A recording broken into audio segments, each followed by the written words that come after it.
Now, when you are in the midst of feeling anxiety, it can be so overwhelming and it can feel so all-consuming that we need to train ourselves to take little pauses and almost like take a little pause, almost like freeze frame what's happening and take a step back to notice it.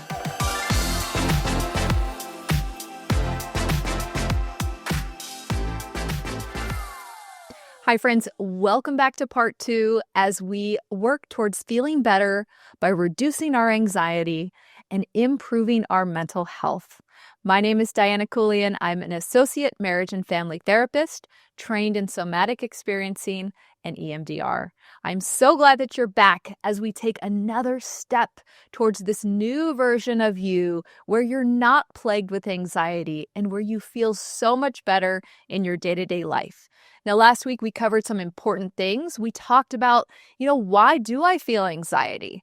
And really learned about the 3 different states of our nervous system, the red fight or flight, the blue shutdown, and we didn't cover the 3rd state of our nervous system, which is the green. And really, I want to start this part by talking about where we're headed.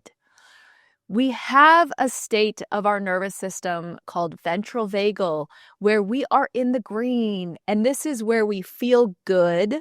We do not have any symptoms of anxiety. We feel happiness. We are present and able to connect with the people around us. We feel enjoyment for life. We feel passion for the things that we're interested in. And this is the state that we've experienced and we want to live in. And really what happens is we get stuck in the cycle of the red and the blue, the fight, flight, shutdown, and we kind of lose some of our access to this green state where we're just open and we're safe, we're grounded, and we're connected to those around us. So that's where we're headed. We're headed to the green. And the other thing we really went over in part 1 is that there's nothing wrong with you. There's nothing broken in you. And in fact, the way that I view humans, and I have a lot of schooling in psychology, and I work one-on-one with lots of clients, and all of my experience and education continues to reinforce this deep-seated belief that at the core of each and every one of us is radiance. And this is why I always have my little salt lamp here, and it's glowing, and it represents just this goodness and this capacity for enjoyment, fulfillment, purpose that we all have at our core. And this radiance gets covered up. It's still there. No matter how you feel today and what state your nervous system is in your mental health, this gets covered up and maybe we don't feel like we can access it. Maybe sometimes we feel like we're broken or there's something wrong with us. But I'm here to tell you that all we have to do is peel back some of these layers, right? To really access this radiance that's at your core. That's who you are. There's something unique and special and radiant in each and every one of us. And this is where we're headed. This is that's driving us, that's inside of us. And so today, part 2, we are going to find the pause button. We're taking this just one step at a time. And today and this whole week is about finding the pause button. And what do I mean by finding the pause button? Now, when you are in the midst of feeling anxiety, it can be so overwhelming and it can feel so all-consuming that we need to train ourselves to take little pauses and almost like take a little pause, almost like freeze frame what's happening and take a step back to notice it. Now, I do want to share that in my earlier years, I suffered from anxiety for many, many years. And I had social anxiety. When I was young and going off to college and coming from a very small town, very small school, going to what felt like a very huge town and very huge school, and noticing all the anxiety symptoms, noticing that my hands would sweat, noticing that my heart would race, noticing that I would just want to hide sometimes and just not put myself out there. And one of the first things that really started to help me to have a different experience was to learn how to pause and really just start to notice. Notice, oh, my hands are sweating, and not getting so caught up in it, but just kind of sitting back with myself and my thoughts and noticing. Now, when we can really build this muscle, I mean, it's technically not a muscle, but technically it's these connections in our brain of pausing. Not only does it help us as we take one step closer to better mental health and reduced anxiety, but it helps us in our relationships.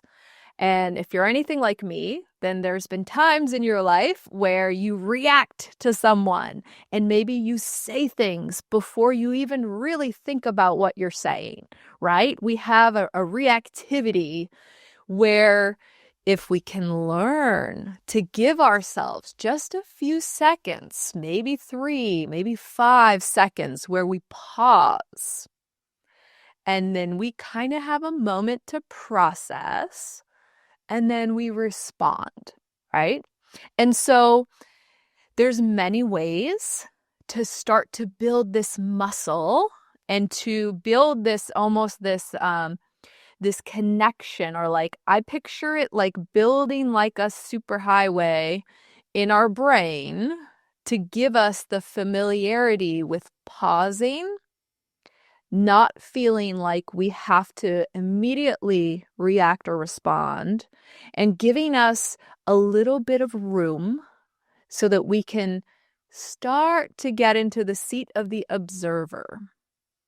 And so this idea that, we're experiencing whatever it is that's happening right now outside of us and inside of us, and we get very caught up in this experience. But if we can just mentally take a little step to the side and now observe ourselves, observe our experience, it's a really subtle but powerful shift from being in the middle of it to noticing what's happening. And so that's what we're working on this week, is finding the pause button. So how do we do this?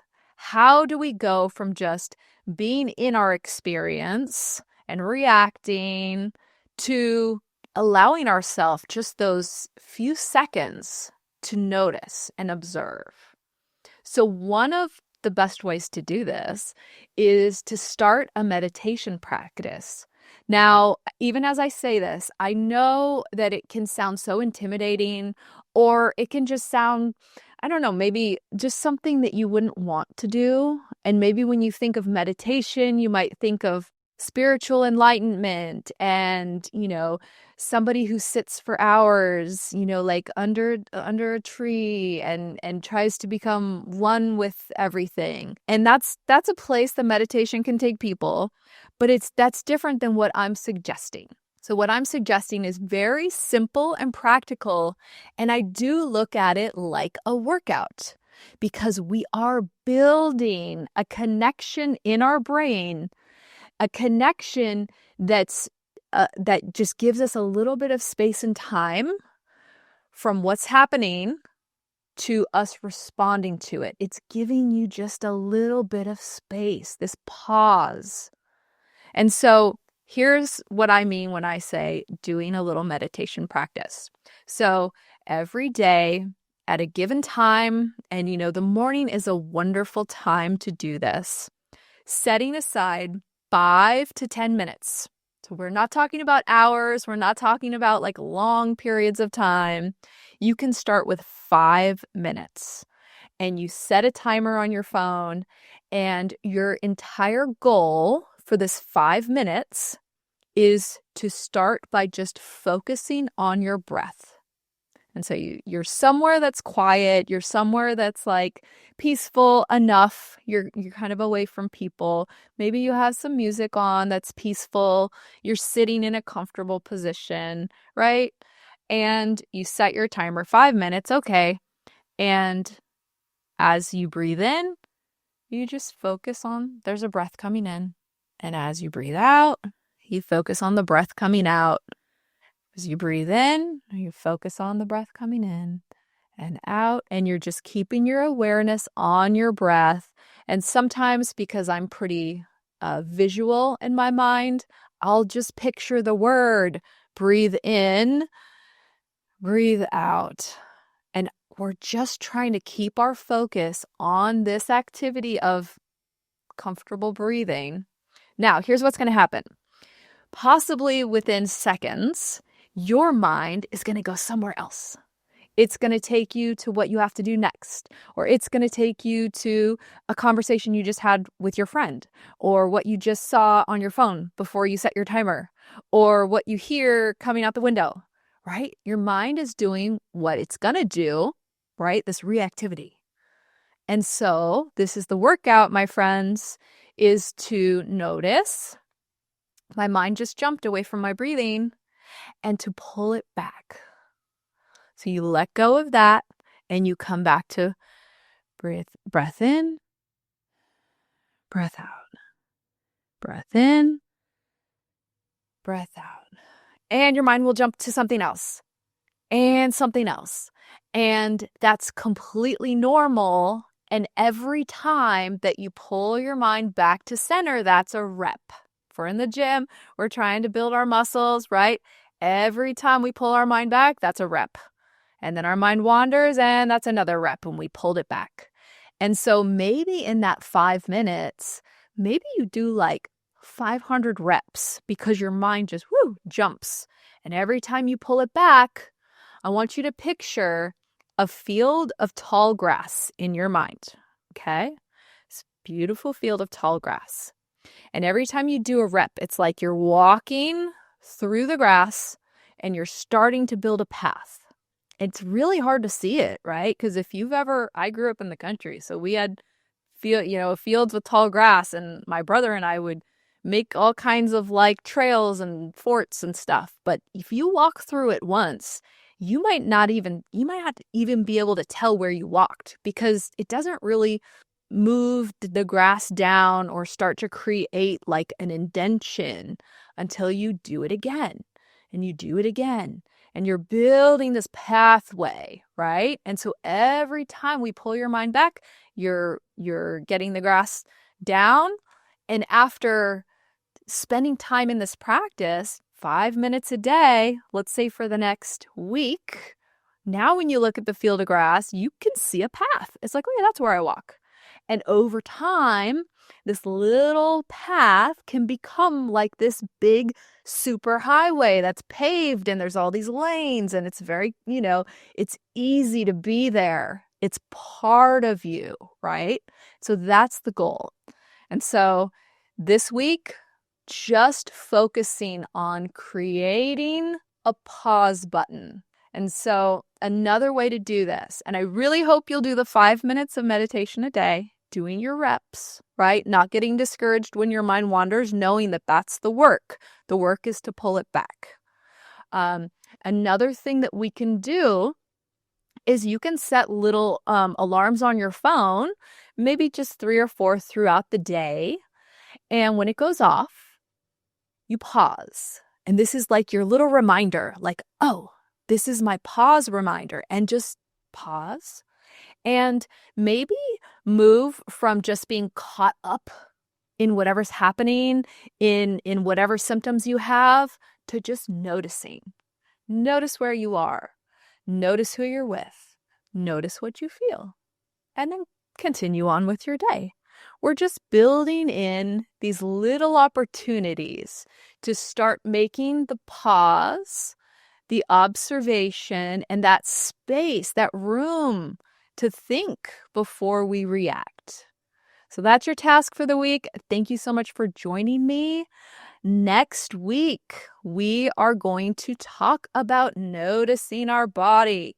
So remember, our big goal here is connecting our brain back with our body so that we can have this integration and that we can really feel better, have reduced anxiety, and really improve our mental health. So I hope you'll join me for part 3. If you like the content, please like, subscribe, share this with a friend who needs it. Take care, and I will see you for part 3.